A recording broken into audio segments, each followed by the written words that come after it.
अस्सलाम वालेकुम friends, welcome back to my YouTube channel daily tips with Asma. Suhail Hussain नाम का शुमार लड़कों के नामों में होता है। सुहेल हुसैन एक इस्लामी नाम है। सुहेल हुसैन नाम की इब्तदाई तारीख अरबी ज़ुबान से निकलती है।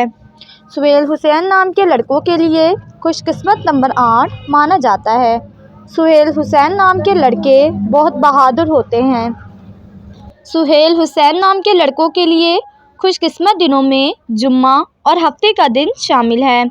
सुहेल हुसैन नाम का मतलब है चमकदार सितारा, खूबसूरत। सुहेल हुसैन नाम के अफराद के लिए मुवाफिक फतरों में नीलम फतर शामिल है। सुहेल हुसैन नाम के लड़कों में ज़्यादातर सख्त मिजाज लड़के पाए जाते हैं। सुहेल हुसैन नाम के अफराद के लिए मुवाफिक रंगों में नीला, काला और बनफशी रंग शामिल है। खुशकिस्मती वाली धातों में हिंसों के हिसाब से लोहा शामिल है।